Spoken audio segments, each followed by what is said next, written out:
We are now 1 week away from AEW Grand Slam. Next week at Arthur Ashe Stadium, we are 2 weeks away from the 5-year anniversary episode of Dynamite. They are calling it Dynamite 5. Tonight felt more like an episode of Collision than it did an episode of Dynamite, and that is not a good thing. First hour of this show tonight sucked. I do not need to see a 20-minute Chris Jericho match on this show. No. No. And that is, by the way, I say that, and this was probably the best I've seen Jericho as far as, a Jericho match in a while. But we do not need a 20-minute Chris Jericho match on this television show. The first hour of this show sucked. The second hour was an improvement. It was definitely better than the first hour, but on the whole, this episode was just completely skippable. It's like they mailed it in this week because they knew that they had 2 bigger episodes coming up each of the next 2 weeks. Case in point, one of the things that I was looking forward to seeing, if we were actually going to get on this show tonight, was the follow-up to the challenge last week that was issued by Nigel McGuinness. Nigel McGuinness came out on Dynamite last week, and he issued a challenge, and it wasn't even just a challenge, he had a contract in hand for a match with Bryan Danielson at Arthur Ashe Stadium, because originally we were supposed to get Bryan Danielson defending the AEW World Heavyweight Championship against Darby Allin. That got blown to bits when Jon Moxley told Darby that Bryan was incapacitated, he was out of the picture, he was not going to be able to defend the title. So instead we get a number 1 contenders match next week between Moxley and Darby. Only to then find out later in the show that Nigel McGuinness got a thumbs up from Tony Khan, who said, okay, if Bryan can be cleared, then you can wrestle him at Grand Slam. The whole thing was completely silly, the way that they got to where they got to, but it was a case of, I think, Tony Khan just realizing that he needed some kind of attraction for Grand Slam, which has not sold well. And he said, we're going to do this match on that show. We're going to try to move some tickets. We don't know how much longer Bryan has left. It's now or never. Let's get the match done. Let's get the match out of the way. Nigel wants it. Bryan wants it. So we'll do the match there. That's really what it boiled down to. And the way the whole thing was handled was just very foolish and very rushed. But I was at least hoping that even though he might not be medically cleared, we would get Bryan back on the show this week and have some kind of a face-to-face between he and Nigel, because there is a history there. And they documented that in a very brief video package, but there's a history there between Bryan and Nigel that predates all of the insults and all the ribbing and everything that Nigel has been doing on commentary now for the better part of a year. It goes back even further than that to their Ring of Honor days. And I understand that a lot of the AEW audience is probably very well versed when it comes to Ring of Honor history, but not everybody is. And even if you are, I would certainly hope that if we're going to get the match, we can at least get one segment involving both of these men face-to-face in the middle of the ring where they can cut promos on each other and really build up the importance of this match. Have Nigel get up in the man's face. We heard a little bit in his interview last week that Bryan went on to have the kind of career that Nigel thought that he was going to have, that Nigel felt he deserved to have, but never did. So why not get them face-to-face in the ring and do something there? Have a contract signing. and have Nigel get up in his face and really spill his guts and explain why is it that he hates this man so much? Why is it that he has been spending over a year insulting him on commentary? Calling him Brittle Brian, calling him all of these names. Maybe we could at least get that on the show. We didn't. Bryan Danielson is not only not medically cleared, Bryan Danielson was nowhere to be found on this show. And I'm sitting here and I'm wondering, because he had the match with Jack Perry at All Out. And when the match was over, he got knocked on his ass by Claudio. No-sold it. Looked up at him just with this look of shock on his face. And then Jon Moxley proceeded to try to smother this man to death. Tried to murder him. You had the crowd literally chanting, "This is murder," as he suffocated him with a plastic bag over his face. That's really all that happened to Bryan Danielson. So I'm not quite clear on why Bryan couldn't show up on this show, other than, the obvious that Tony Khan didn't want him and Moxley to be in the building at the same time. But there's always a way around that, right? You could shoot the Moxley stuff early in the show and have them leave. Or however you want to do it, there's always a way for you to do it and explain things. That's not good enough, though. You would think that Bryan Danielson, something horrible like he got hit by a car. He had a plastic bag put over his head. Is he fucking brain damaged now? The lack of oxygen? Is there brain damage going on here and they're not sure if he's going to be medically cleared by next week? I mean, this is ridiculous to not even get a segment between these two. And that was my fear, because at no point did they promote that Bryan Danielson was going to be on the show tonight. And my fear was, oh man, they're gonna leave him off? Really? I mean, there's just such a rich history here between these two, and you're not even going to have a segment. It's always possible they could throw something on Collision over the weekend, but who the fuck watches Collision relative to Dynamite? Dynamite is the A show. Dynamite is the show where Nigel McGuinness threw the challenge out. Dynamite is the show where they're wrestling next week. If they were going to do something, it should have been on Dynamite tonight. And it wasn't, and that was probably the number one thing I was looking forward to seeing most on this show. Now, again, they didn't promote it, but I was hoping that maybe we would get that. And we didn't. And there really is no excuse for that.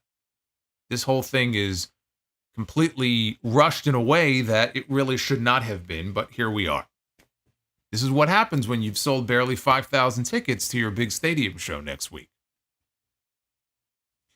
Meanwhile, Jon Moxley's crew continues to wreak havoc. With Swerve in the rear view, Hangman Page has now moved on, or I should say moved back, to Double J, Jeff Jarrett. This is who Hangman Page is now feuding with at this moment in time. And not even a full month into his AEW career, he debuted in the Casino Gauntlet at Wembley Stadium, which was not even a full 4 weeks ago, but yet here we are. And so early into his run already, a date has been set for Ricochet with one Will Ospreay for the International Championship. It was a brief courtship. These two were flirting with each other for months on social media. Will Ospreay was just practically begging this man to come to AEW. He wanted this man to come so badly. And finally, Ricochet, he came. He arrived. Here he is. And weeks later now, we have a date set. These two men are going to go one-on-one. That didn't take very long. You're not going to have to wait very long to see it. I'll tell you when.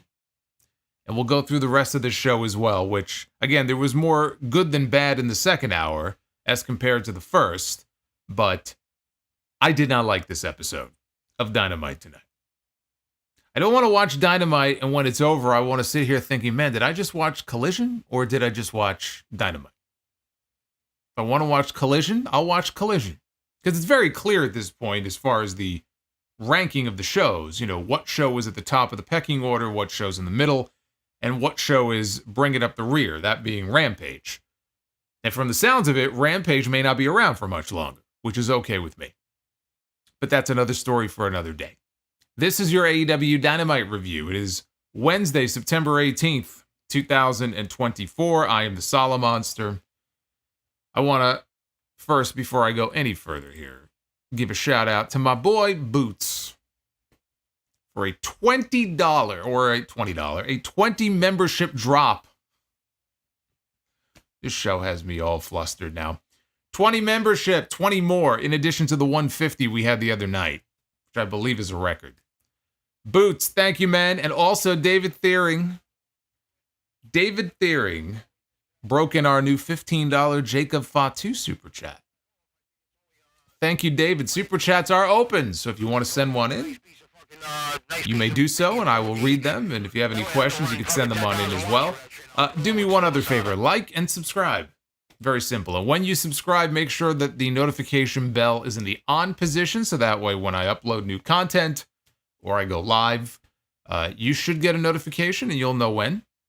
But again, all the information on the Super Chats and whatnot is in the description down below. Ricky, thank you. Says, love you, Solo. Love you right back, Ricky. Appreciate that. Dynamite opened with a shot of Jon Moxley, Claudio Castagnoli, and Marina Shafir walking through the back. Elsewhere in the backstage area, we saw Darby Allin arrive. And so with that knowledge in mind, the show actually opened with Chris Jericho going one-on-one here in the opening contest against Orange Cassidy. I know you're all waiting all week long for this match. This is a match, by the way, that is based off of a 4-year-old storyline. This is a match that was really put together based off of a jacket that was damaged, that was stained. A $7,000 jacket that Chris Jericho was ranting and raving about that was destroyed 4 years ago on this very program by Orange Cassidy. They circled back around to a 4-year-old angle that frankly sucked even then in order to set this match up here tonight. Great. We got a brawl right off the bat, all 6 men, because Mark Briscoe, Kyle O'Reilly were out there with Orange Cassidy. Brian Keith and Big Bill were out there with Jericho. Briscoe and O'Reilly took Bill and Keith to ringside while Cassidy and Jericho fought inside. O'Reilly hit a dive onto Bill and Keith. Briscoe entered the ring. He ducked the punch from Jericho, and he ended up doing a dive himself out to the floor. So then Jericho teased the dive. Oh, this would be great. But then midway through his sprint, he stopped himself, and he turned to face the hard camera, and he waved. Hi, guys. There was a spot a little later on where they fought to ringside. They ended up on top of a very well-placed production crate that was sitting over in the timekeeper's area. And Jericho suplexed Cassidy backwards, back suplex through a table. And at that point, they cut to picture-in-picture. Chris Hogan says this show was missing MJF. This show was missing a lot. Believe me, we're missing a hell of a lot more than just MJF. So 15 minutes into this, Jericho applied the walls of Jericho. Cassidy teased tapping, but he got to the ropes.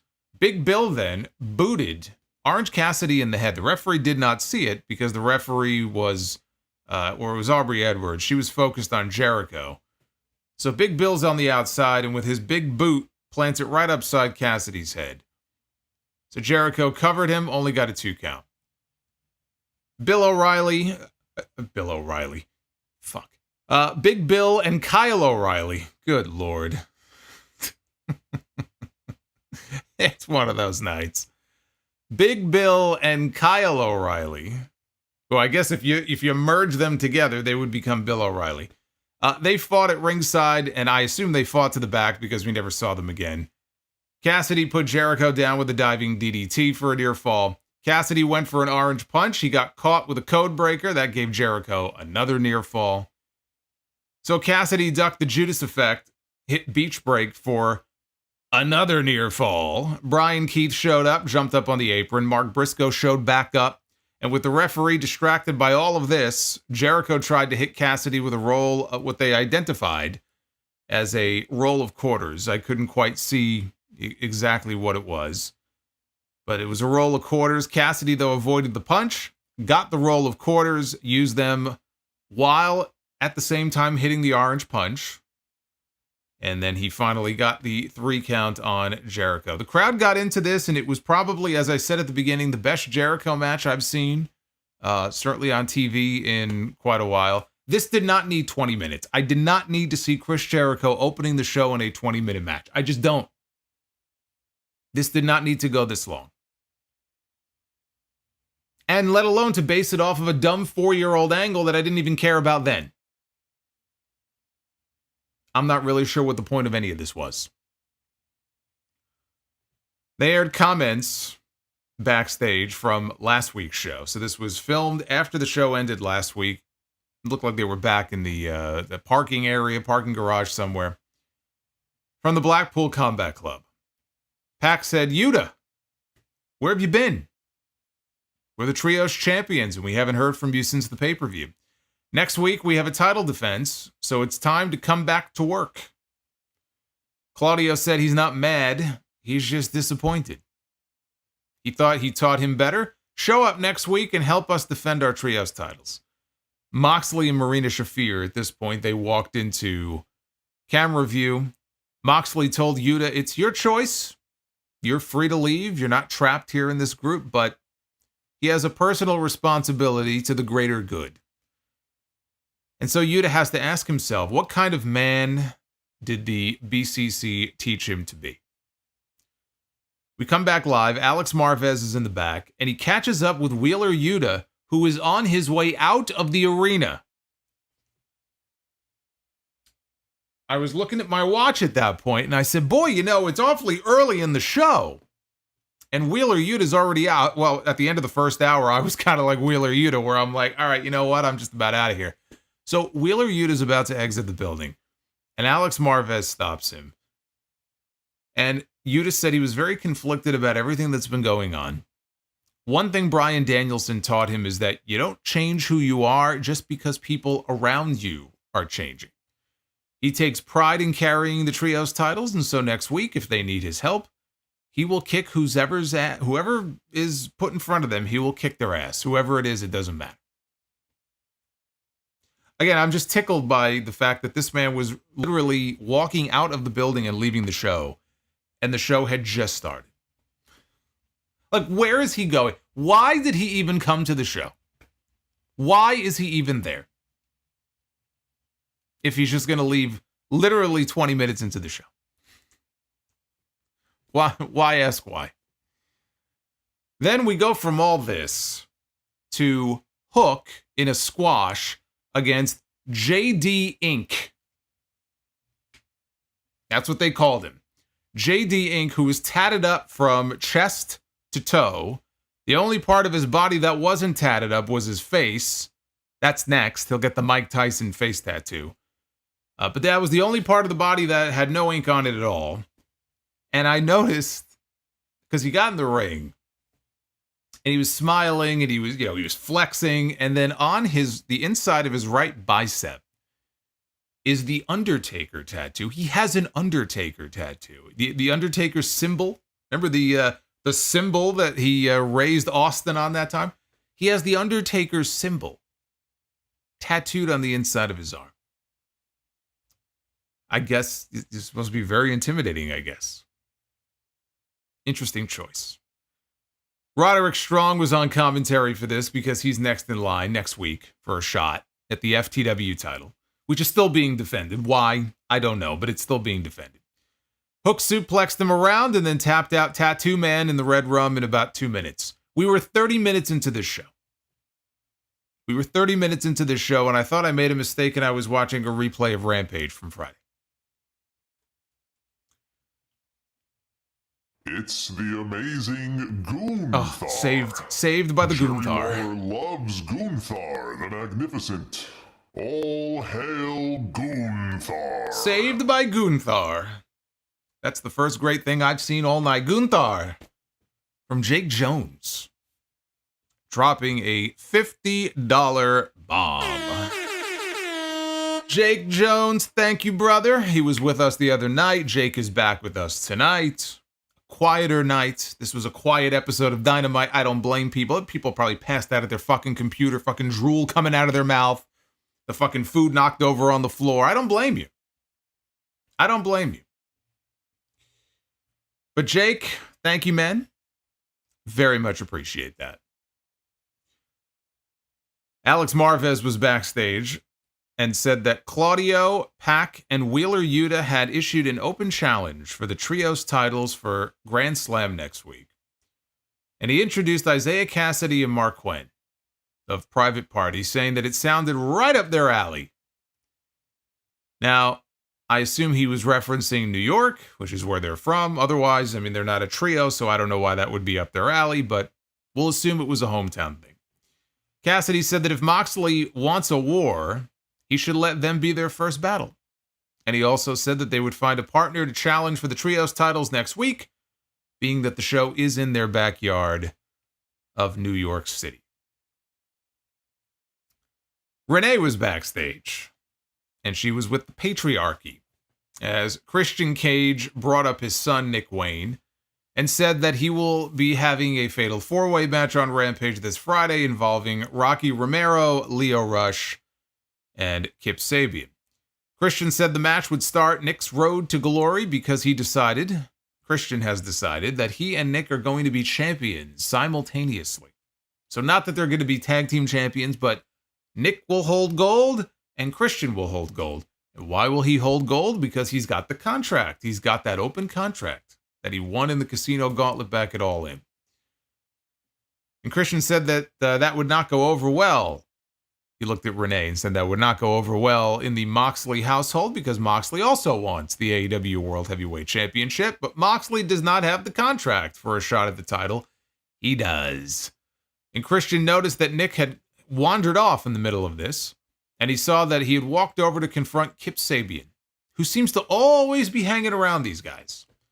So Christian said that he didn't know what Sabian's problem with Nick was because he went over to go confront him. And he didn't care that his father died. Christian said that he would put Sabian in the ground right next to his father if he pulled this stunt again. We had Mariah May and Serena Deeb as tag team partners taking on the team of Yuka Sakazaki and Queen Aminata. So when you wonder why does Solomonster feel like he's watching Rampage here or Collision, here's another example of why. This was Yuka's first match on Dynamite since July of 2021. It's been a while. Aminata got attacked by Serena Deeb after her match on Collision last weekend, so all of this has led to, and there was a confrontation with Mariah and Yuka as well, that led to where we are tonight here in this tag team match. After a commercial break, Yuka made a hot tag, doled out a Northern Lights bomb to Serena, stacked Mariah on top with another suplex. Everybody traded release German suplexes before Sakazaki hit a merry-go-round hammerlock slam on Serena Deeb. Sakazaki dove onto the pile outside the ring, and then she hit her magical girl splash back into the ring. And she went for the cover on Serena, but Mariah rolled into the ring and blasted her in the head with her AEW Women's World Championship, which resulted in a rare, for AEW, disqualification. After the match, Mariah whipped Yuka with the title a few times and then kissed her on the cheek. Now, there was no official announcement made as far as whether this is going to be the championship match at Grand Slam, if there is going to be a championship match at Grand Slam. So I assume the answer is no. Maybe they're going to save this for Wrestle Dream. I mean, you can't do this at Wrestle Dream. You can't do this at Wrestle Dream. So maybe this will be the title match, if not next week, maybe on Dynamite 5. Because the match for Wrestle Dream should be, and it kind of dovetailed into this next segment here, because after this, they segued into a Mina Shirakawa promo via video package where Mina said that she hasn't heard from Mariah in months. She was in attendance at Wembley Stadium. She saw her win the Women's Championship, but she hasn't heard from her. Mina said that Mariah has changed, but she still misses her. And they've had so many good times together, and they can have even more. Mina told us to get ready because Mina is coming. That's the first piece of good news all night. Mina is on her way back. But yeah, as far as Mariah and Yuka, honestly, I don't really give a shit. I don't. This is all building to Mariah and Mina, and that really is the match that has history behind it. That's the match that I would look at and go, okay, that's the match I'm looking forward to. Mariah and Yuka, I'm sorry, I just don't care. So hopefully they can just knock that match out next week at Grand Slam. I don't really see any reason for them not to. And then they could do Mariah and Mina either at Dynamite 5 or they could do it at Wrestle Dream next month. Clearly that's going to be the next big championship defense, like the next big title defense for Mariah. But I just wonder, even post Mina, like what do they have in mind for her? Like what is the plan here for Mariah May going forward? Because it really just felt to me like coming out of Wembley, okay, they pretty much figured that Mina was going to be one of her first challengers, if not her first challenger. But like, what's the plan for her after this? Who does she move on to after this? I don't think they would want to go to her and Jamie Hayter this quickly. Hayter just came back. But then again, Ricochet just debuted, and Ricochet's already in line for an international title match. Shut the fuck up.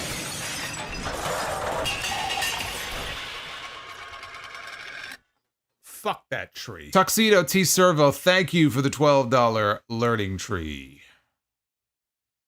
No message, just showing some love and saying, fuck that tree. That's what I was saying in the opening segment of tonight's show. Thank you, brother. So anyway, yes, I agree with Tuxedo. Mina is the threat to Mariah that Mariah is going to want to extinguish. So unfortunately, we know it's coming. We know that the breakup is coming. We know that Mariah is not going to be so friendly towards Mina.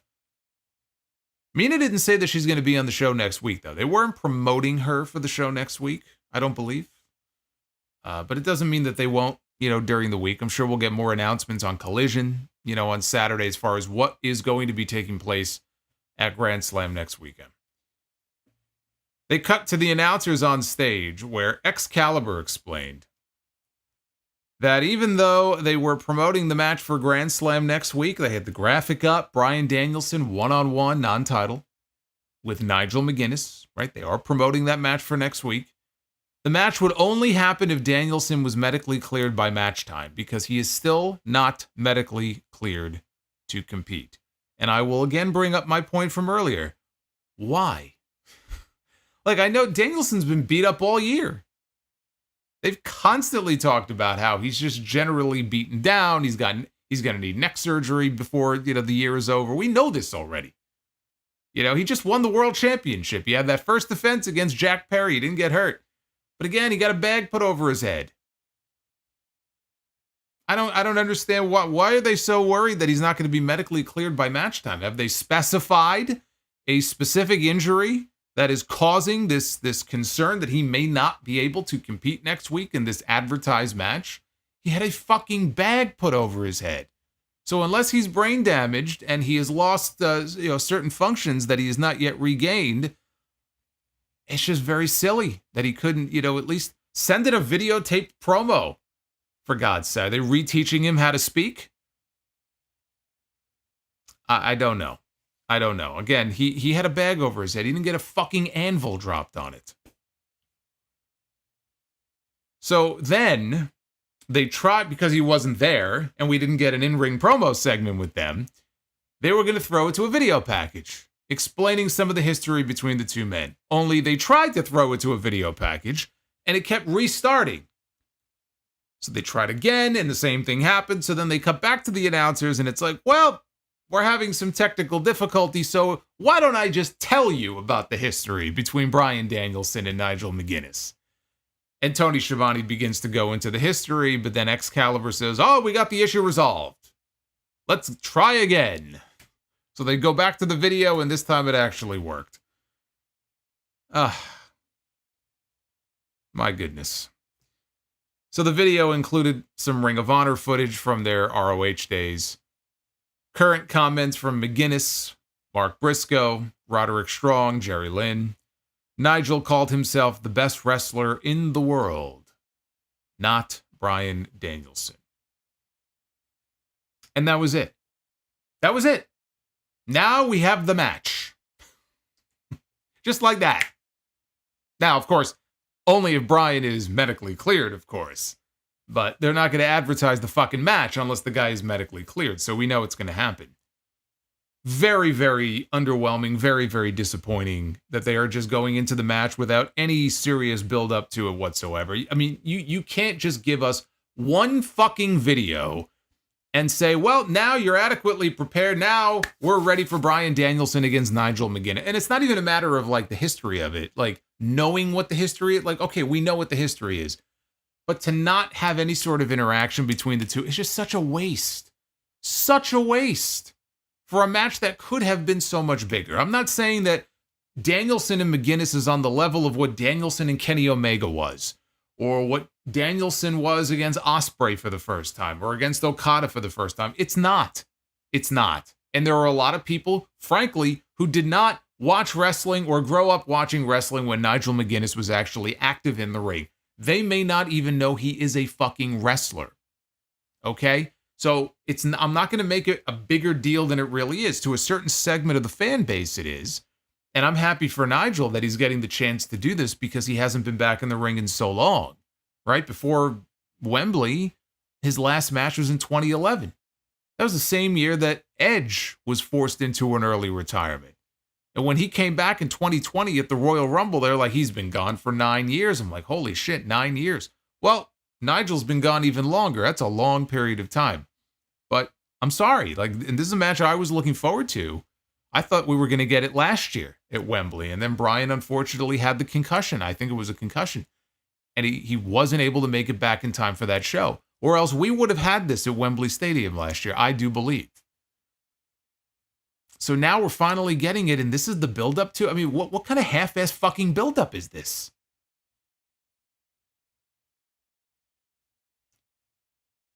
Jon Moxley made his entrance through the crowd with Marina Shafir and Claudio, no Pac.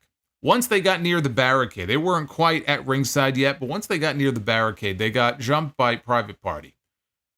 Claudio worked over Marquen. Moxley roughed up Isaiah Cassidy. Even Marina Shafir joined in, and she was kicking Isaiah's ass. All of a sudden, though, because now they're at ringside brawling around, right? And there's a commotion. And we look up into the ring. And who's in the ring? You won't believe it. You won't believe who was in the ring. Oh my God, it was Commander. Commander. Yep. So Commander is in the ring. I guess Private Party found their partner for the trios match next week. He drop-kicked Claudio off the apron. Then he went for a suicide dive. He got blasted out of midair by an uppercut. As he sailed through the ropes, he sailed right into an uppercut from Claudio. Alex Abrahantes, for some reason, showed up. He got his ass kicked. They took the microphone away from him. Claudio, also, I should say, press slammed Commander over his head and deposited him into the audience. I mean, he just threw him into the crowd. So, thanks for coming, Commander. I hope he commanded the people in the second row to clear out of the way before he landed. Moxley then pulled a toolbox out from underneath the ring, and he grabbed a hammer. And he said that he could end the careers of Private Party for what they did just now, but he wasn't going to do that. He said that Private Party has been with the company now for 5 years. And here they are 5 years later in the exact same spot, which is a shoot. And that's an indictment of Tony Khan, not a Private Party. Because I guarantee you that if Santana had not left AEW and taken a chance on himself as a single star, if he was still in AEW, if he was still with Ortiz, fucking Proud and Powerful would be in the exact same spot 5 years later. We'd be asking the same question. Why are they in the same spot they're in 5 years later? Still, never tag team champions. So that's a shoot. Moxley said he was going to give them what they have been missing. He was going to give them some friction. He was going to give them an obstacle to overcome. Consider this a gift. And then he proceeded to smash Isaiah Cassidy's hand with the hammer, because Cassidy was being held by Claudio and Shafir. He couldn't go anywhere, so he got his hand smashed. Moxley walked back towards the ring, because this all happened. They had walked kind of down the aisle. They were right on the side of the stage. So now they're walking back towards the ring, and the crowd is chanting, "You sick fuck," at Moxley. By the way, I guess so much for that trios match next week. I guess Private Party and Commander will not be answering the open challenge of the Blackpool Combat Club after all. Little Anonymous in the chat says, "Who is Commander?" Indeed. So Darby Allin ran out. He hit Claudio from behind with his skateboard. Moxley rolled Darby into the ring. Excalibur hyped up their match for Grand Slam next week. Darby swung the skateboard at Moxley's head, but he ducked out of the ring. Darby got on the mic and said that he's not the same guy that he was 5 years ago. And he said that he would run through Moxley and he would become the next AEW World Champion in his home state at WrestleDream. I'm going to go out on a limb here and say that that's not going to happen. What happened to Ortiz? Ortiz, I believe he tore his pec. Tore his pec a number of months ago, and he's still out.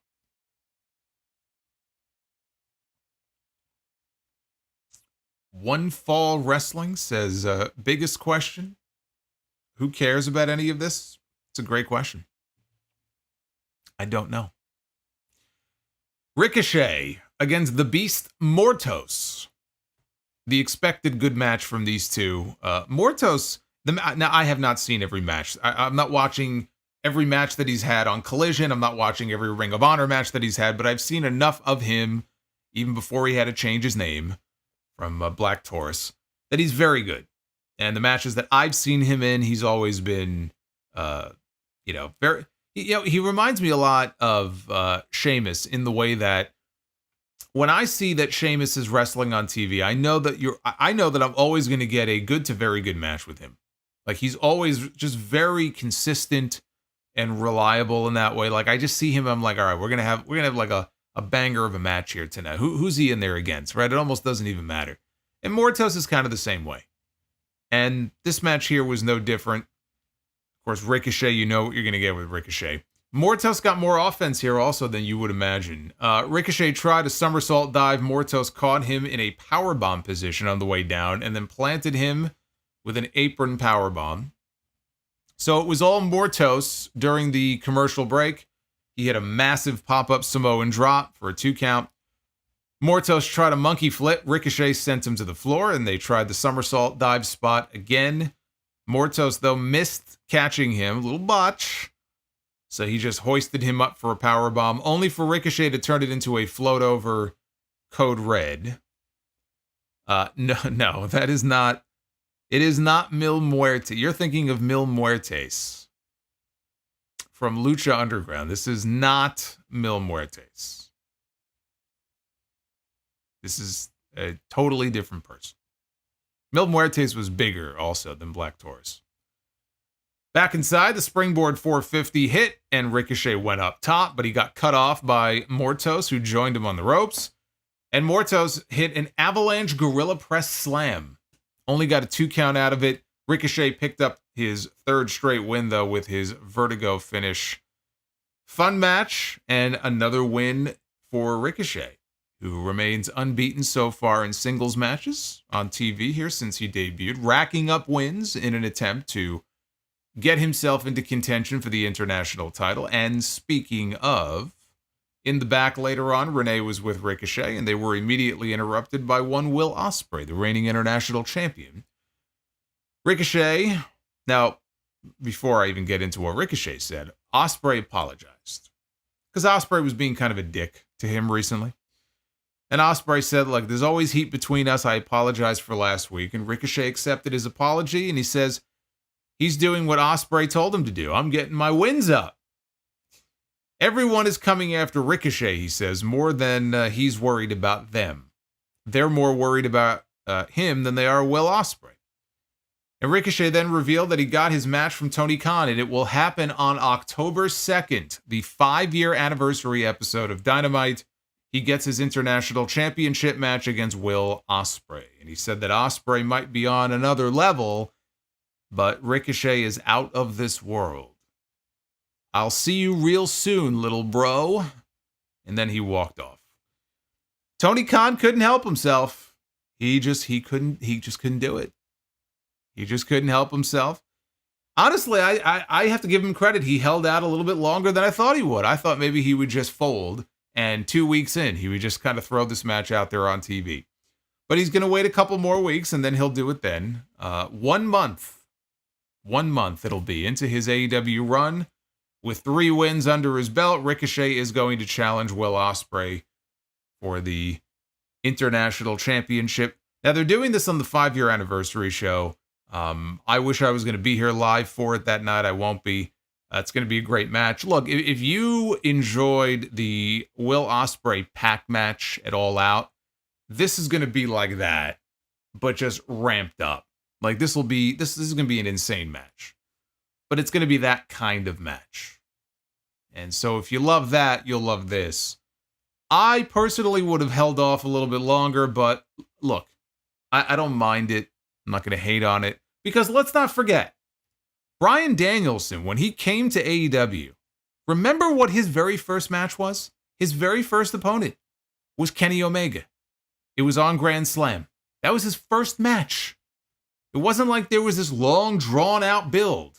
And it was their first Arthur Ashe Stadium show, and that was definitely an attraction. That was a big part of why they sold 20,000 tickets that year.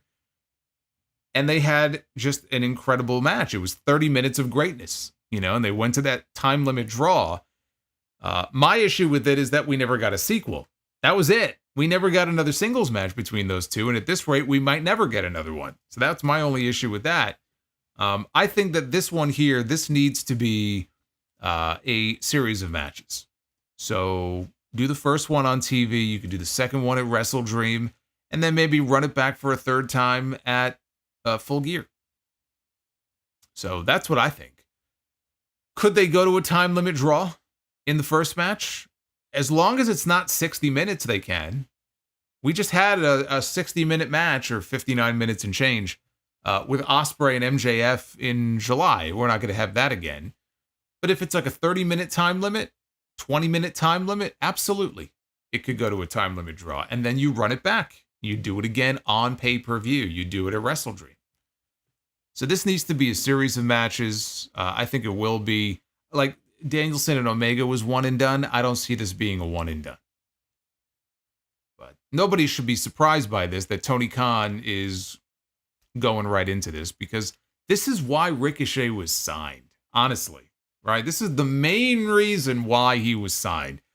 Because he wanted to work with Will Ospreay. Will Ospreay wanted to work with him. And Tony Khan, I'm sure, is sitting at home, like a kid in his notebook, fantasy booking all the wrestling matches he wants to see. I'm sure Tony Khan was very excited when he realized that Ricochet was not re-signing with WWE, because in his mind, he started fantasy booking all these banger matches for him.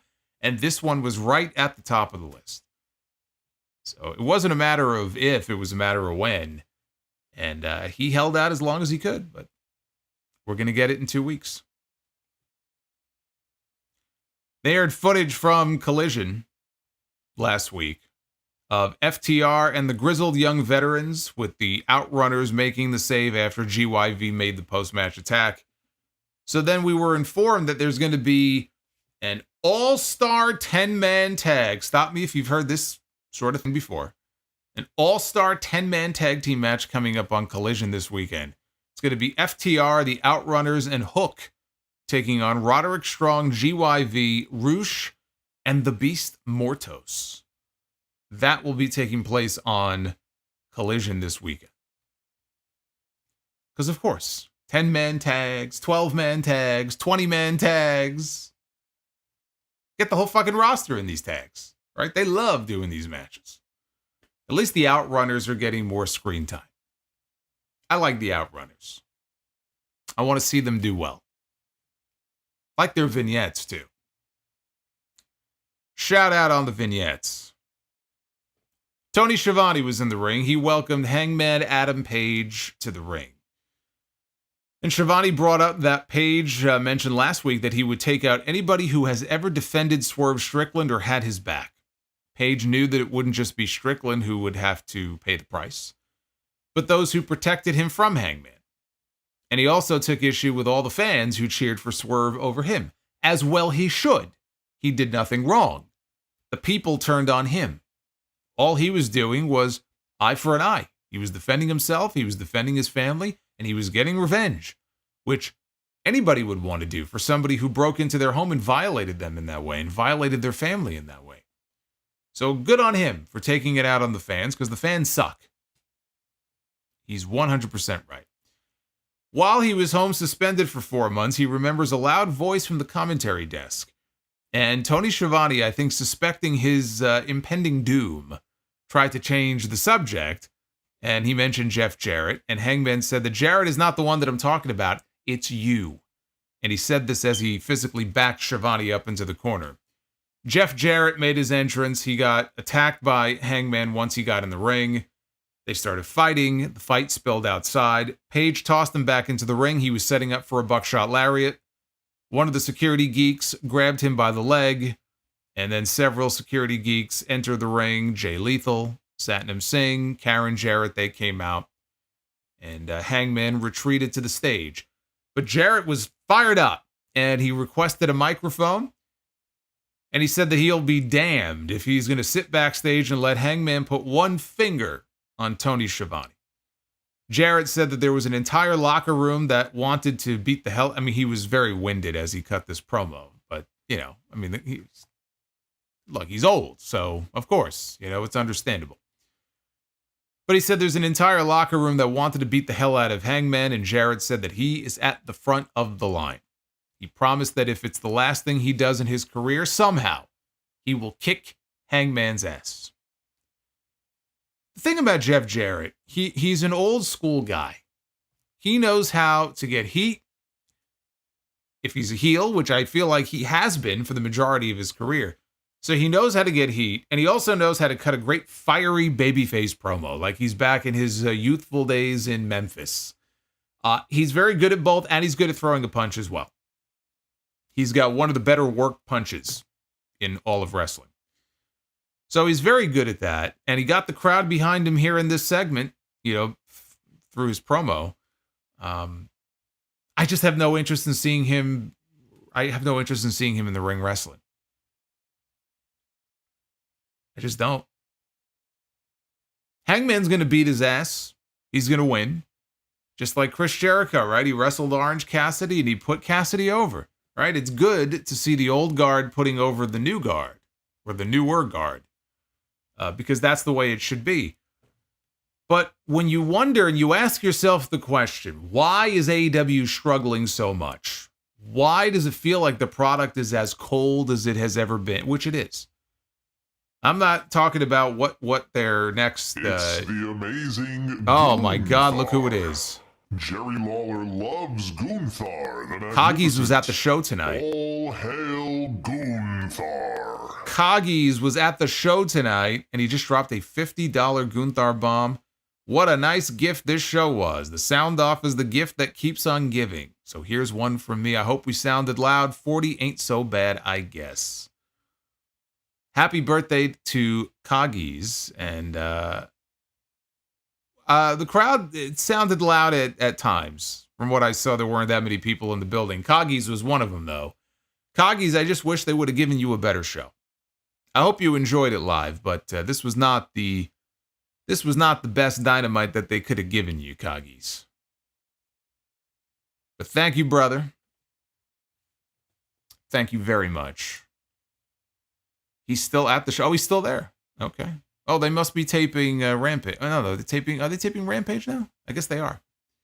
So Coggies is still there. He's still at the show.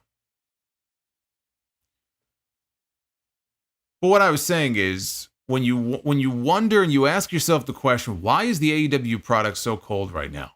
Okay, because you're going to hear a lot in the next week or so about this media rights deal.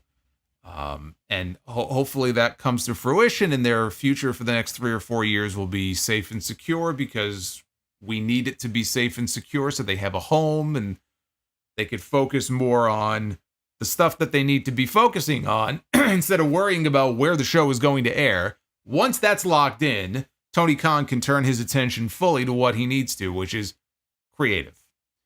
The creative direction of the shows, who to push, the storylines, the matches, just what can I do to bring people into the fold? What can I do to keep people interested in my product? But you ask yourself the question, why does it feel like the product is so cold right now?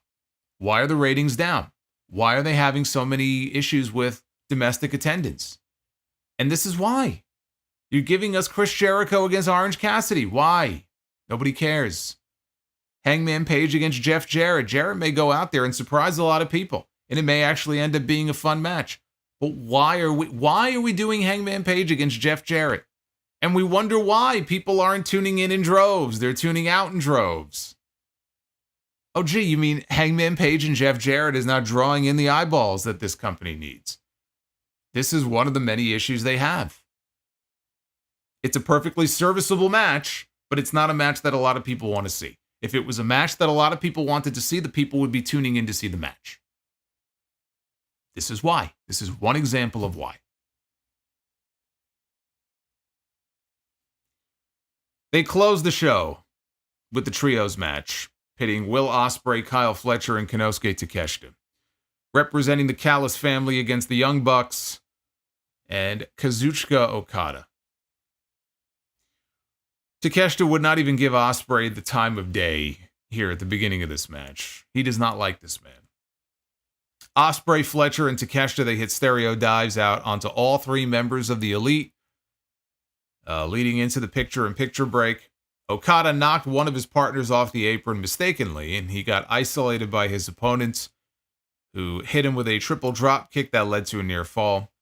The Bucks returned and threw double super kicks at all three opponents. Takeshita shrugged this off, and then put the Bucks down with a double clothesline. Okada immediately, though, put Takeshita down with a drop kick. The Bucks went for the BTE trigger on Takeshita, who avoided it and suplexed both Bucks simultaneously. Takeshita then made a hot tag to Ospreay. Ospreay shoved Matt Jackson out of the way and stuffed Okada stuffed his attempt at an Os cutter. The Bucks hit a double super kick then on Will. Takeshita stuffed a Rainmaker attempt and hit a Blue Thunder Bomb on Okada, who rolled out, and then Takeshita dove out onto him on the floor. That was the biggest thing that happened between the two of them. In the ring, Fletcher avoided the Tony Khan driver and hit a jumping tombstone on Matt Jackson. Had the pin until Nick broke it up. Ospreay took out Nick with a hidden blade. Fletcher and Ospreay then partnered up to hit the old Aussie Open Coriolis finish. And Kyle Fletcher pinned Matt Jackson to win it for Team Callis. About 20 minutes in. See, now this is a match that you will not get any complaints out of me that it goes 20 minutes. The Jericho match at the beginning, that did not need to be 20 minutes. But this was 20 minutes of good stuff all around here from these six. Again, not too much given away here in the way of Okada and Takeshita. They did have limited interaction, but you want to save the majority of it for the eventual Continental title match. That should be, anyway, the Wrestle Dream match. And we had the logical finish here, which was the Young Bucks heading into their tag team title defense, getting pinned. You know, one half of the Bucks getting pinned here in this trios match by Kyle Fletcher, no less, who really needed this win. Kyle Fletcher, this was the biggest win of his AEW career so far. You know, he got a win in the main event on Dynamite and pinned one half of the tag team champions. That's easily the biggest win he has secured yet. I saw them use that Coriolis finish, and it made me think of Mark Davis, and it's got me wondering if maybe he's going to be back one of these weeks. We haven't seen Mark Davis. You know, Aussie Open has not been a thing in almost a year. Mark Davis has not wrestled a match. I think now, if I'm remembering the injury, he broke his wrist. And I don't know if he's been out with the wrist injury or if he had recovered from that and then got hurt again. I don't remember. But last match he wrestled was October of last year. and he's sort of been forgotten about. Kyle Fletcher's been given a singles push, and he had the TV title in Ring of Honor for a while. I believe it was the TV title. So I wonder if that was a little hint, maybe that Davis is potentially going to be coming back soon. But that was Dynamite. The finish made sense. As far as the rest of the show, I mean, this was their final push here on Dynamite for next week's Grand Slam show. It left a lot to be desired. A lot to be desired. And it was a much better second hour than the first hour. Like I said, the first hour sucked. I thought the first hour was it was no good. It just wasn't good. This entire show, even though the second hour was better, this entire show just felt like it never got out of first gear. You know, we got full gear in November. This never got out of first gear. And that's what this show felt like tonight. It felt very much mailed in. But the biggest disappointment to me is the lack of them doing anything with Nigel McGuinness and Bryan Danielson. I don't know that this is going to be a multi-match program between these two. This could very well be one and done between Bryan and Nigel. And if this is really all there is going into the match, what a fucking waste. What a fucking waste of a feud. Seriously. That to me was the biggest disappointment of this entire show. Don't know what else to say about it. Now, Grand Slam next week, this is what the lineup looks like. We've got Pac, Claudio, and Wheeler Yuta defending the AEW Tag Team titles in an open challenge. Clearly, it's not going to be Private Party and Commander.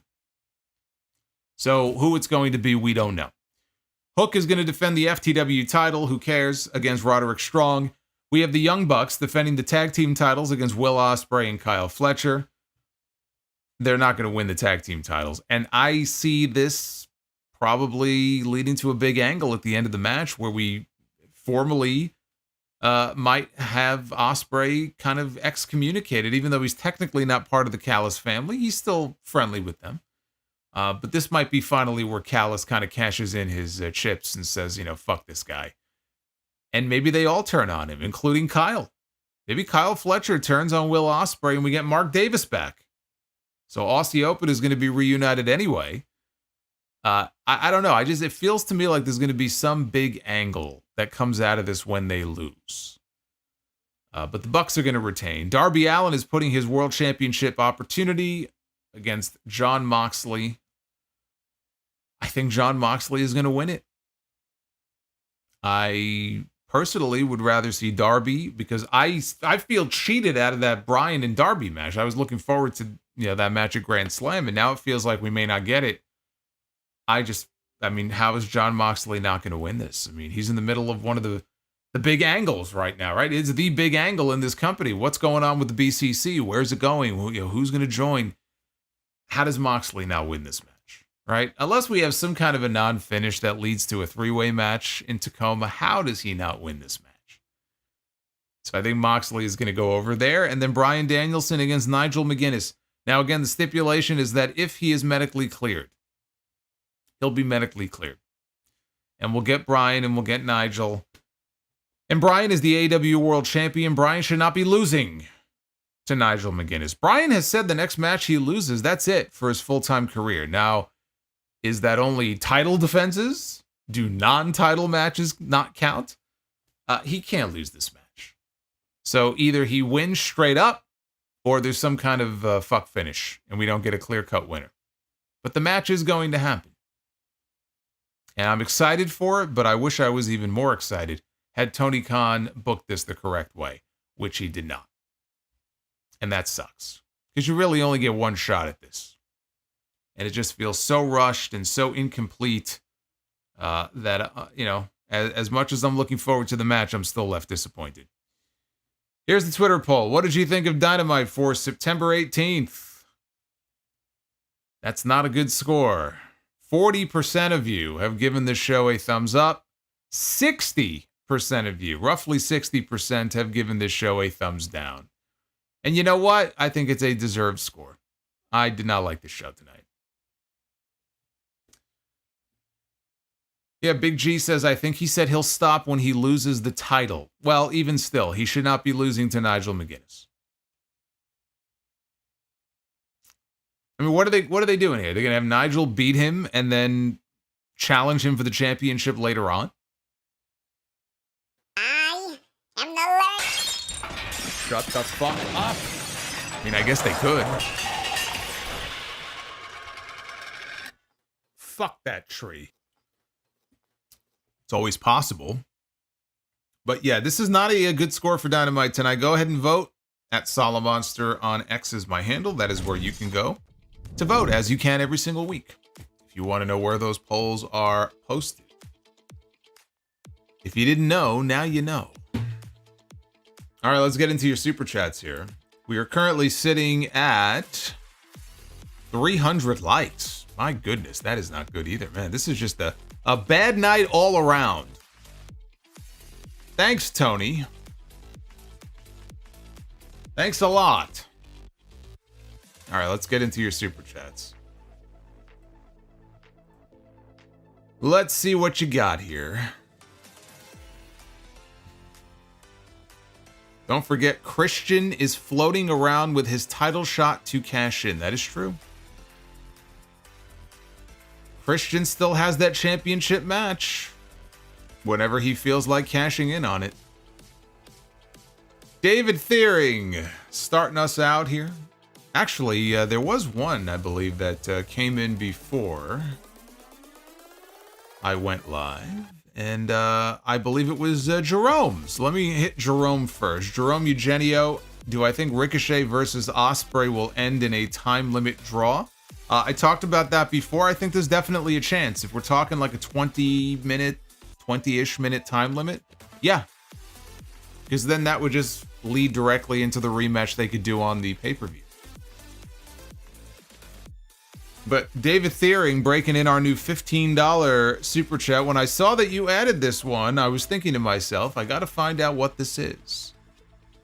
Love that you're keeping things fresh on the super chats, my friend. Keep up the good work. Well, thank you, David. Thank you, as always, for the support.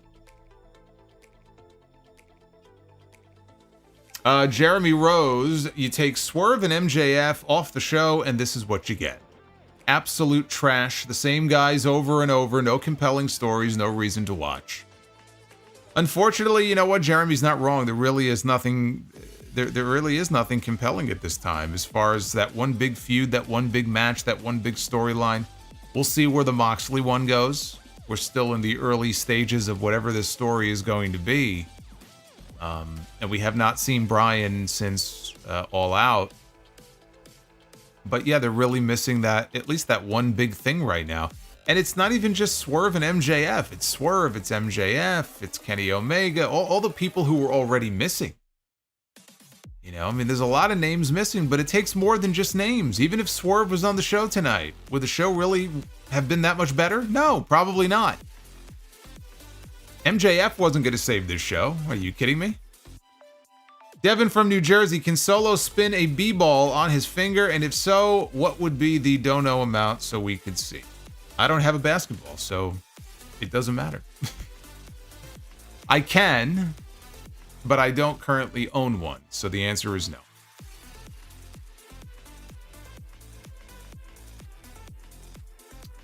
Jake Jones with the $50 bomb from Jake Jones. Hey, Jake Jones, bombs away!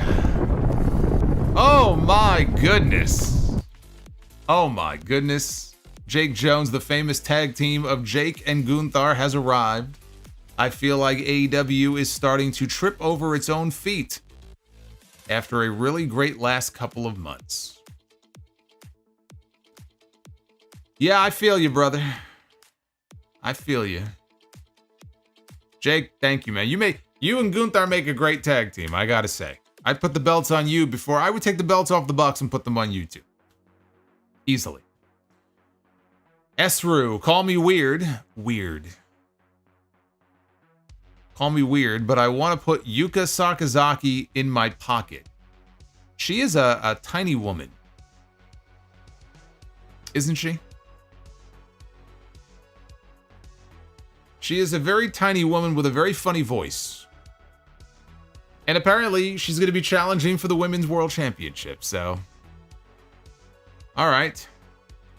There you go. Tuxedo T. Servo, thank you for the 12 again. Brandon Proctor, Bill O'Reilly, Ted Cruz for Tag Team Be the Booker. Oh my God.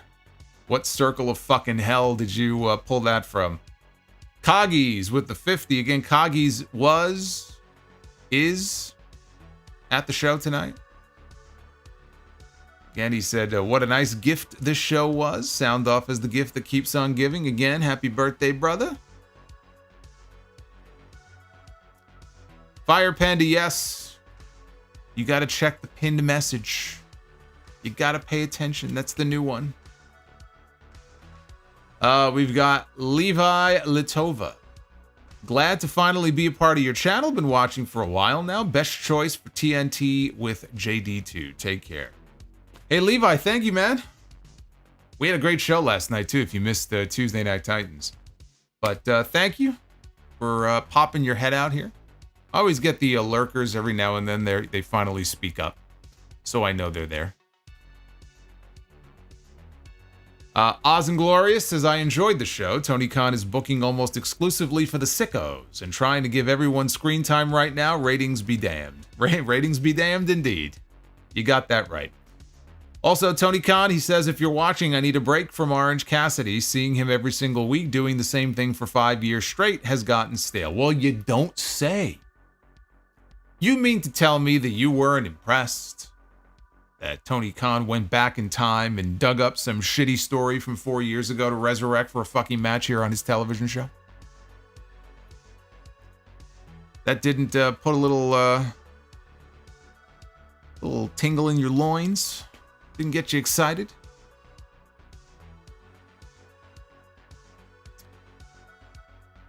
Oz says, I love Danielson, but this family guy that's always on the edge of death and or paralysis and or retirement thing is tiresome, especially as a top guy. Well, you won't have to worry about it for much longer because he's going to lose soon. And when he does, he will go away. He'll go away for a while. Esru says, Danielson versus McGuinness should be postponed until Wrestle Dream. I agree. After seeing what Tony did, I fucking wish that he would. Unfortunately, that's not going to happen.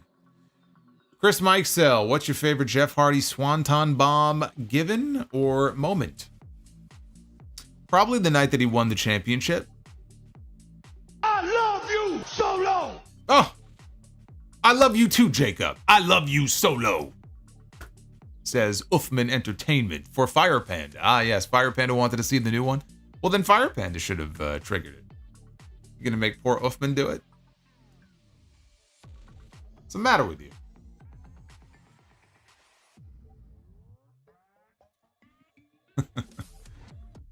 Thank you, brother. But yeah, I would say the probably the Jeff Hardy Swanton that he used to win the title in 2008. Double S. I'd love to see Hog come to Daly's Place here in Jacksonville. It really is a great venue for wrestling. Yeah, it really is. It really is. Get that nice sunset in the background. Hey, you never know. Gritty Grizzy. Hog Chicago was great. Wish I could have met you, bruv. See you in January. And how do I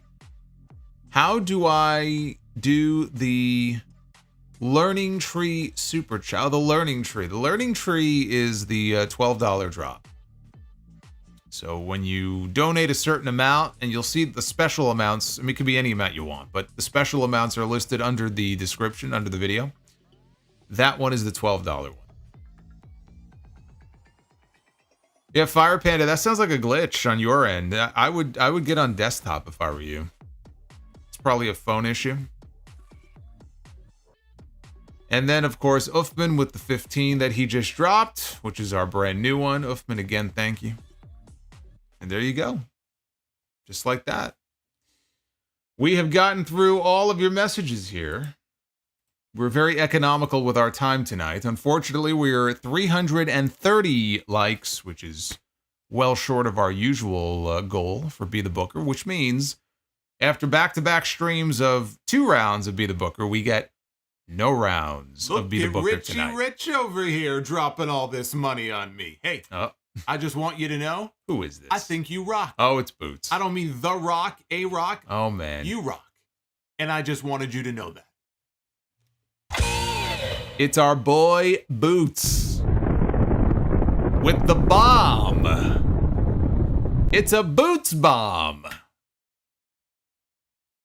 Boots dropping $100 here on the stream. Says earlier in the stream, we heard what sounded like a police scanner. Do you have a police scanner at your desk? Are you Spider-Man? A police scanner? I don't have a police scanner. I think Boots is starting to hear things. I think you're hearing voices in your head. That's what I think. I think you think you're hearing police voices, but really it's just the voices in your head that are quarreling back and forth. See, I've been there before. I've watched some of these shows and they're so boring that sometimes I think I'll start to hear voices in my head that are really not there. And they're telling me, why are you watching this? Turn the show off. I love you, Solo. So I feel you, brother. I mean, I've been there before. I've been there. But Boots, thank you for the $100 dry. I just love how he waits until everybody else is cleared out. And then he just drops a bomb out of nowhere.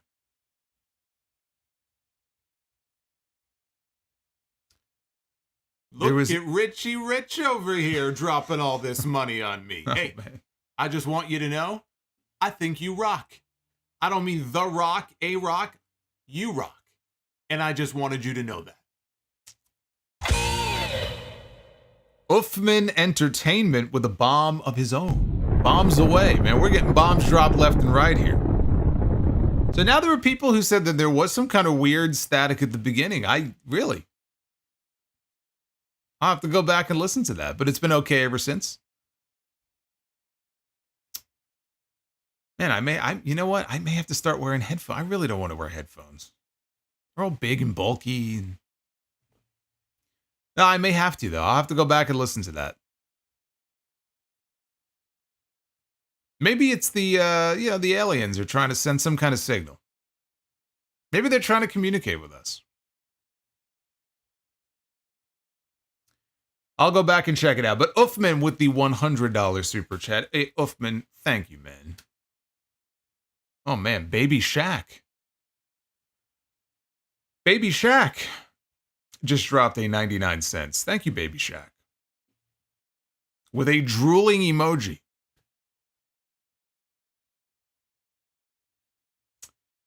Uffman says, I'm with Boots. I also heard that. I thought it was just my speaker. I have my TV connected to a big speaker and thought that it was my local police. But I see I wasn't the only. Wow. How come nobody said anything at the time? Or maybe I just didn't see you guys in the chat. That's crazy. Got the cops all around me now. Chris Mikesell, any chance for Hog having a West Coast show? It could happen at some point. I don't know if I would be there, but yeah, there's definitely a chance of it. There's a lot of discussions going on about different places. So the best thing I could tell you is stay tuned.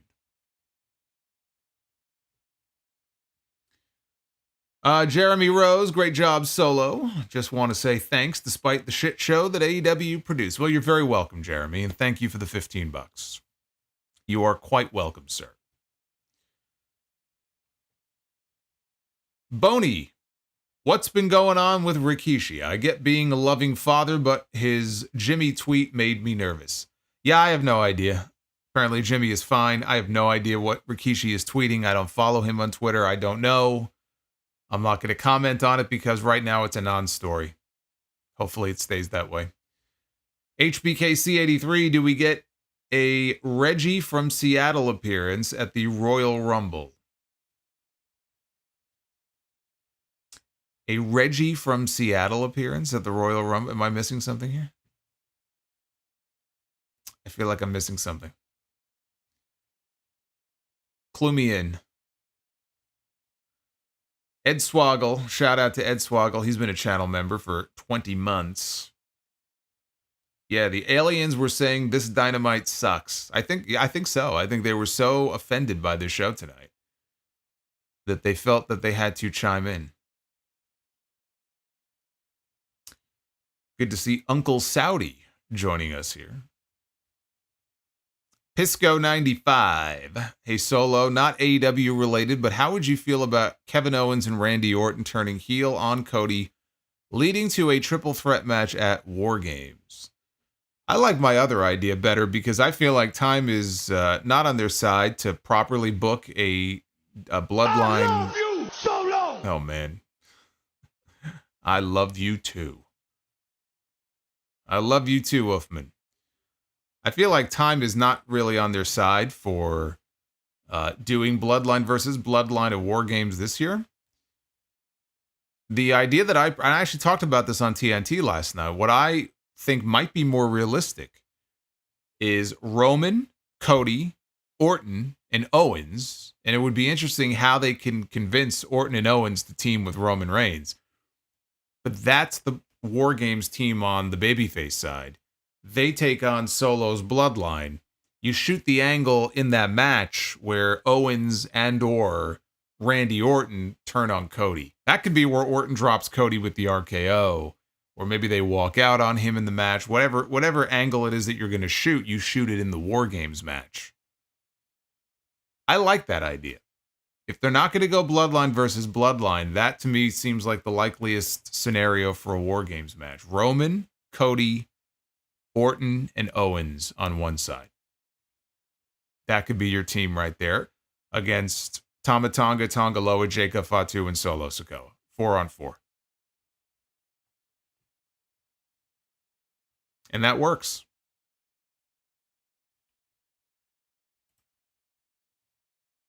Oz and Glorious says, better boss, Jay Peterman or Kruger? I'm a Mr. Kruger guy. Jay Peterman, I just feel like he would have been a very annoying boss. I love you, Solo. Thank you, Phil Dog.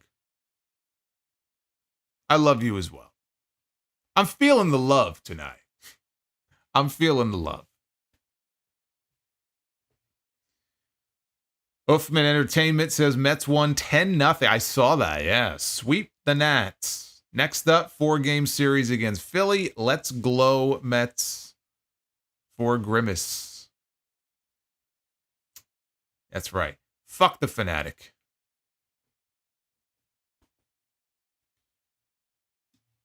So Base Beer says I'm also having super chat issues tonight. Well, you know what? That's got to be a YouTube thing.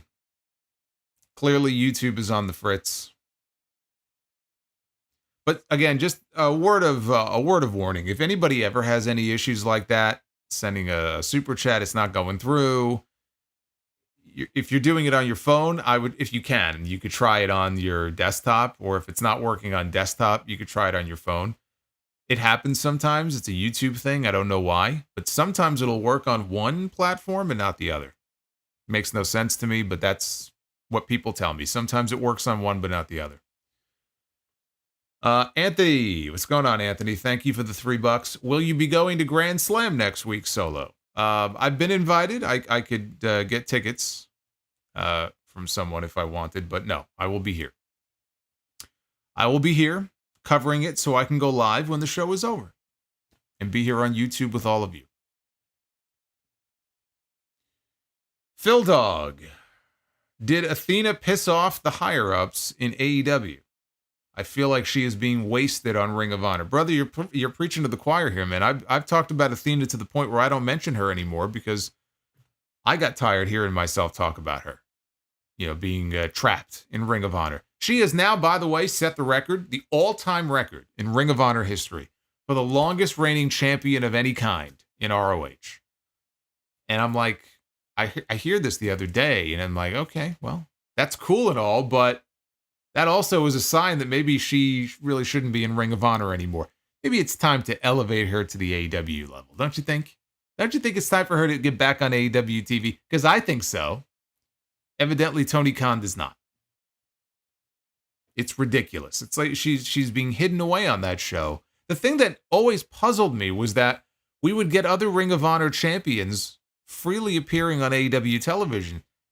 And you can count on one hand and still have probably 3 or 4 fingers left over the number of times that Athena has been on AEW programming in the last 2 years. Usually it's around the Owen Hart tournament. I think she was in the tournament last year. I don't know if she was in it this year. It just boggles my mind. I don't understand it. I really don't. Gritty Gizzy, or Gritty Grizzy, not Gizzy.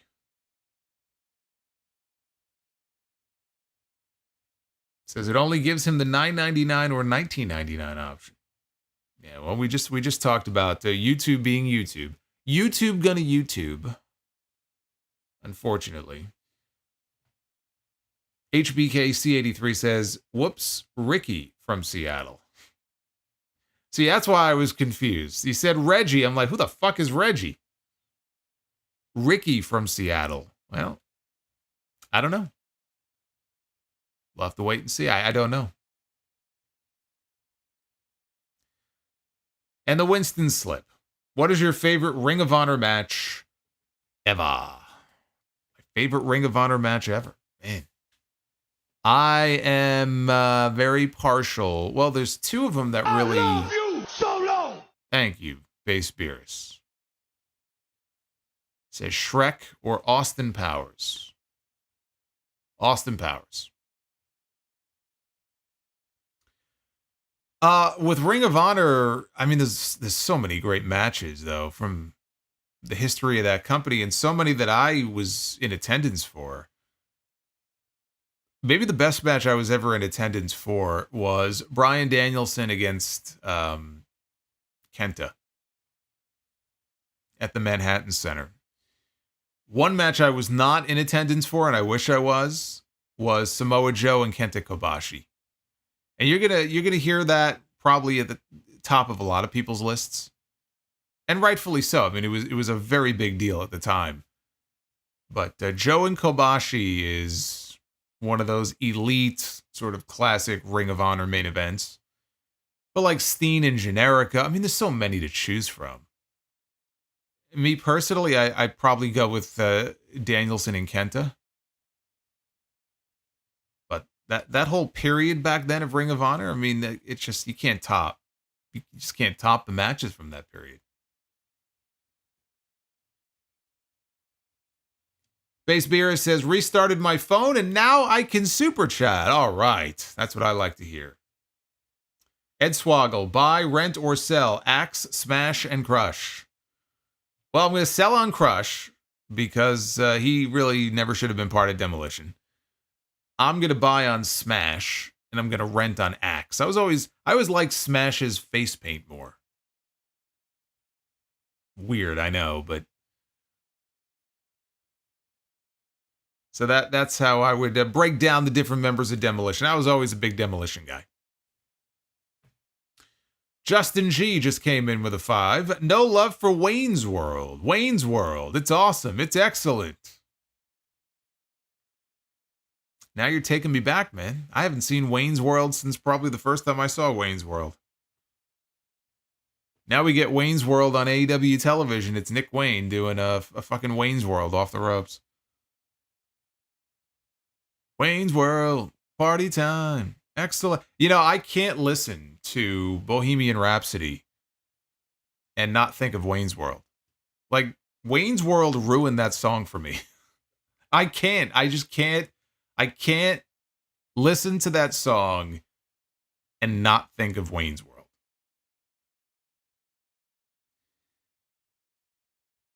Oz and Glorious, did you see Mariah May's post with Mina? With the old photos of them posing together? I did. How many bookmarks is that post up to by now?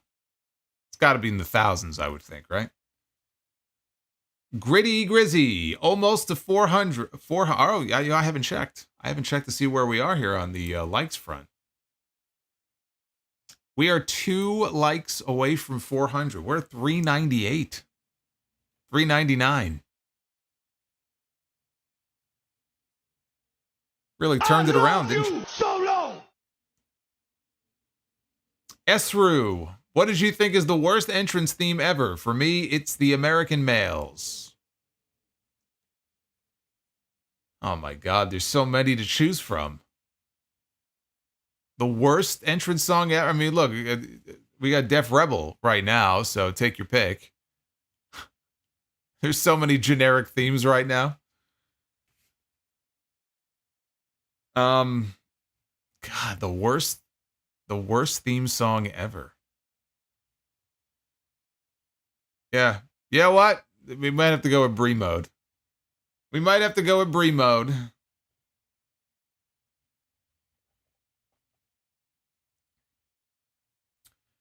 Pisco 95. How would you book Julia in NXT? Would you give her the belt immediately or build her until her moment comes? Also, thoughts on CM Punk being the guest referee for Trick versus Ethan Page. Thank you for the new super chat. Thank you for dropping the new super chat. I think that Punk being the referee is exactly what I expected him to do on that show. I think it makes it a hell of a lot more likely that Trick Williams is going to win back the NXT Championship, which I kind of figured he was anyway. Oh, you had to. You had to. She had to do it. She had to do it. M. Mills dropping a Brie mode. See, it's like Beetlejuice. You say the name 3 times, right? And then he appears. As soon as I mention Brie mode, I don't know why I didn't expect that, but I guess I get what I deserve. Thank you, M. Mills. Solomonster triggered M. Mills, apparently, yes. But yeah, so Punk is the referee. Again, I can't imagine that Trick is not winning that belt back. As far as Julia, honestly, I was watching that last night, that segment with Roxanne and Punk, and then Julia came out. And I'm starting to think that Julia is going to win the championship, but it might not be on that first CW show. And if it were me, I would find a way for Roxanne to win and drag it out at least to a second match. Because I think everybody is going into this show just assuming that Julia is going to kill her and win the championship. But what if? What if Roxanne found a way? What if Roxanne Perez found a way?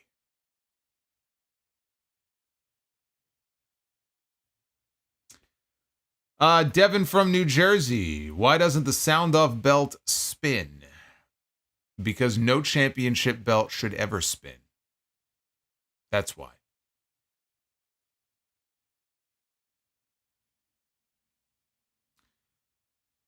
And Base Beerus, Santino should have won the Chamber.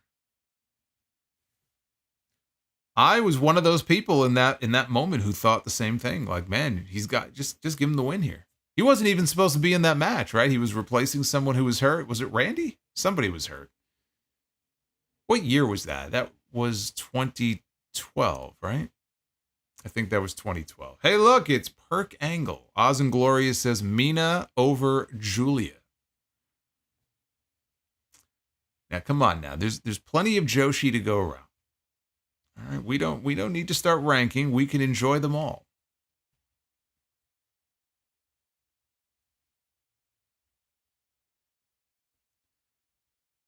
Fire Panda says, you want a beautiful masterpiece like the sound off title to spin? It's sacrilege. Like, I wouldn't have accepted it.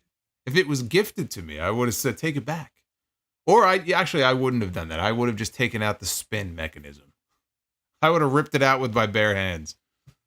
Belts are not made to spin. You want to buy fucking rims on your tires that spin? Be my guest. Belts should not spin.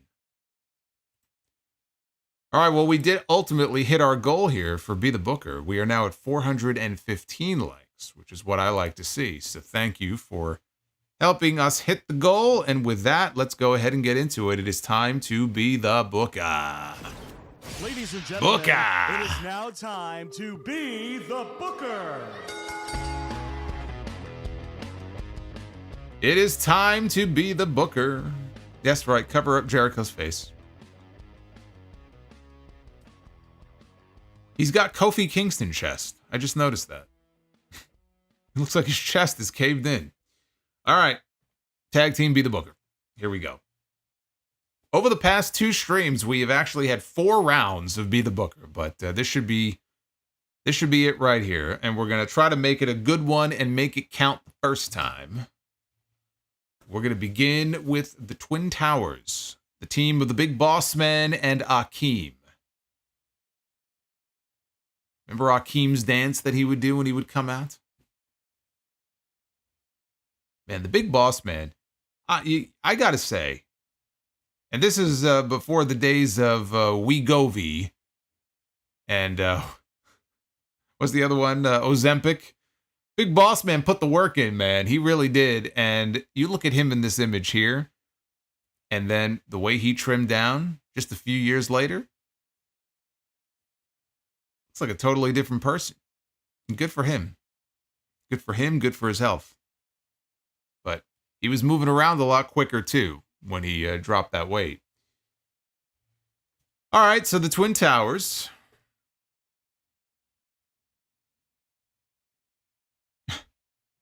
Slick doing a business deal, yes. Twin Towers are going to be taking on the fabulous Rougeau brothers. It's an 80s installment of Tag Team Be the Booker, which is right up my alley. The All-American Boys. Look at these 2 All-American boys right here, Jacques and Raymond Rougeau. Oh, man. I feel like I've been teleported back in time.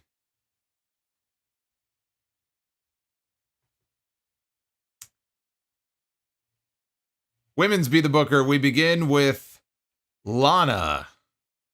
Happy Lana Day, everybody. I already know the outcome before we've even completed the round. Lana gonna go 1-on-1 in a, oh, for fuck's sake, can we not just pick the opponent and be done with this? We land on Fatal 4-Way. I had my finger on the button. My finger was right on the button. I was ready to buzz this thing out of here. And we land on Fatal 4-Way, which means Lana is going to be in a 4-way here.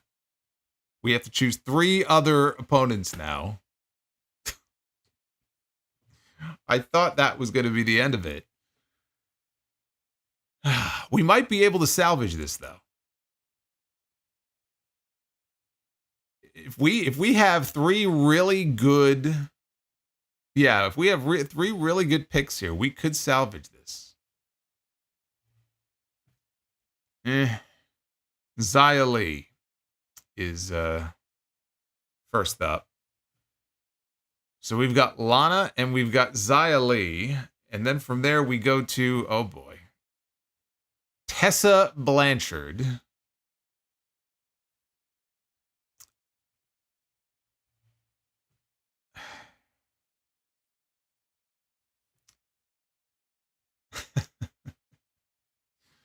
Xia Li, Tessa Blanchard. Oh, you know what? This is unbelievable.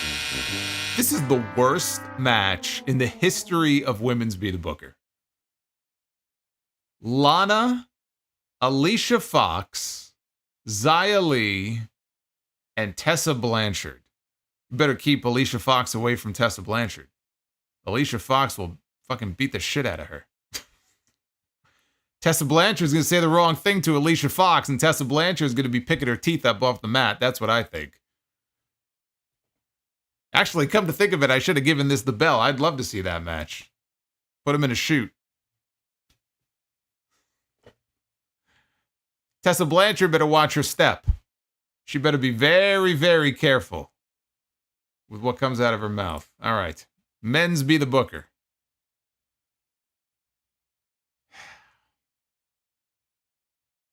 I thought maybe we could salvage it. We didn't, but maybe we could at least break the tie here with a thumbs up match. Can we do it? Can we do it? It's Mr. Neck Strong, Roderick Strong, kicks us off here in Be the Booker's men's main event. Tuxedo says, all three of them just beating Tessa shoot style. I would like the bell rings and they all make a beeline for Tessa and they start kicking the shit out of her. That would be funny. That I would actually belly laugh. Like they all just gang up on her in the corner. All right. Well, Roddy is in our main event here. Roderick Strong against Jake the Snake Roberts.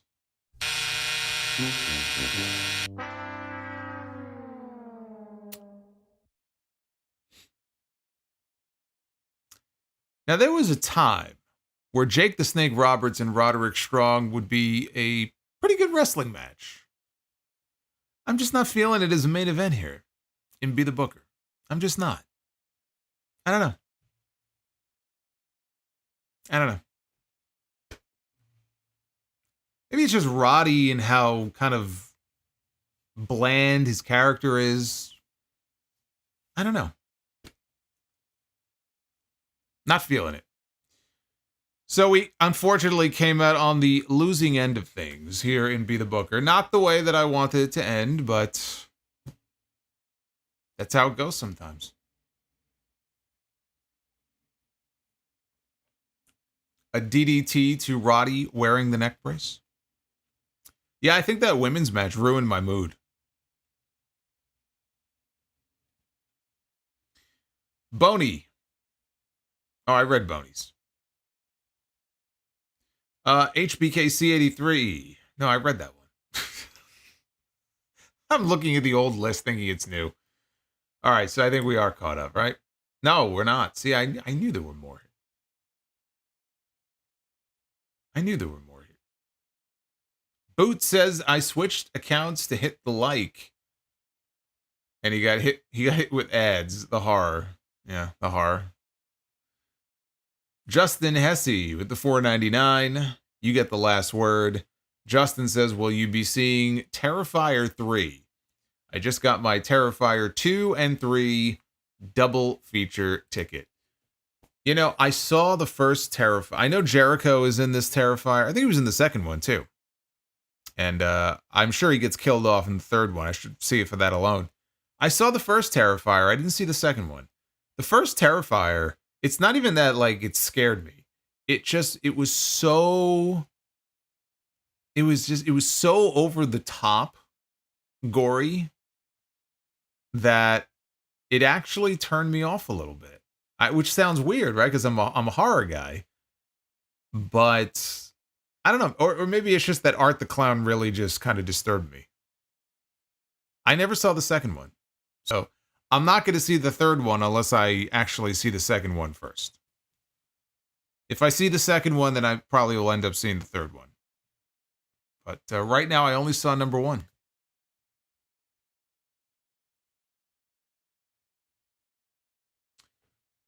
You know what really got me in the first one? I mean, I'm sorry to give a spoiler away here, kind of, but the splitting of the body upside down. Like that slow splitting of the body. Like, that really bothered me. I know it shouldn't have, but that really bothered me. And I fear that the second one is probably even worse than what we saw there in the first one. The second one goes into the actual lore. I did hear that. I think in the second one they actually kind of explain the origins.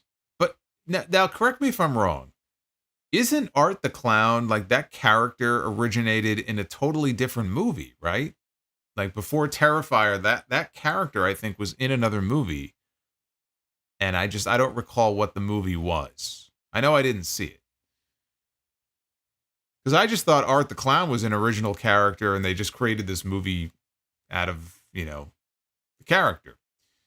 But evidently the character was actually in another movie first. Power Spying Games. Is Lacey Von Erich still in Be the Booker? No. I took her out a long time ago. We were landing on her like way too many times. I am the Lord. Shut the fuck up.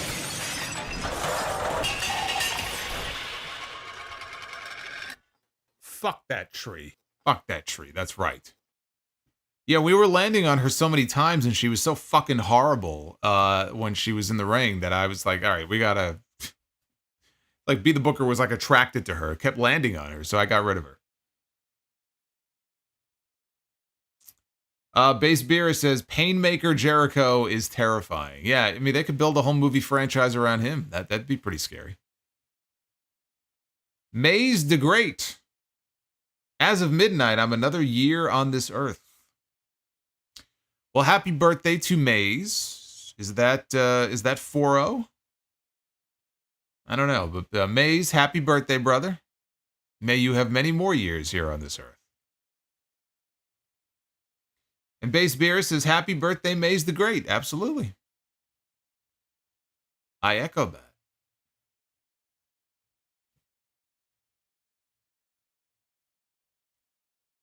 All Hallows Eve. Is that the movie? Okay. Apparently that's where the character Art the Clown was originally from. All Hallows Eve.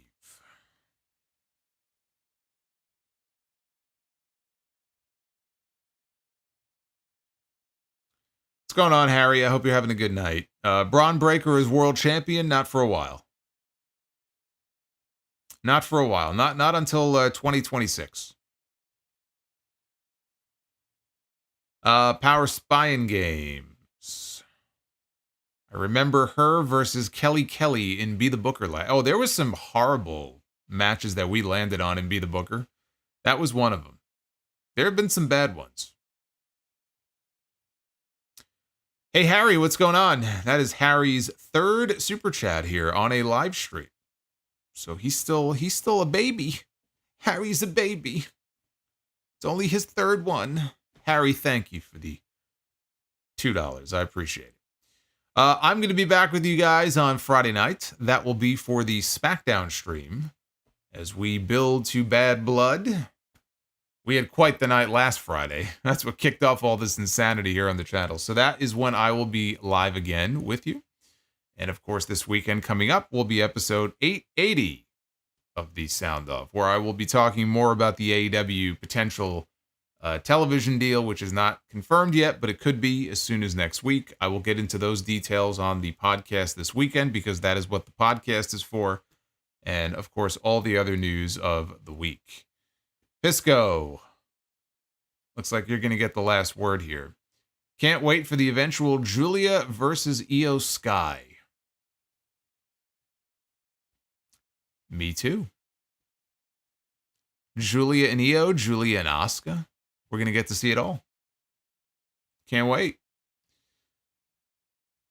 Base Beerus coming in. Snitsky once kicked the baby into the audience. Yes, I know. I was watching that night. I had a nice laugh. I've often wondered who caught the baby and if the baby was sold on eBay. That's what I would have done. I would have sold the baby on eBay. Why not? But now I feel like today it would be worth so much more. It wasn't his fault. That's right. It wasn't. It wasn't his fault. I'll see you guys Friday night. Be well. Stay safe. Thank you for all the love. Thank you for all the new Jacob Fatu chats. Hit that like on the way out. Come on back Friday night. See you for SmackDown.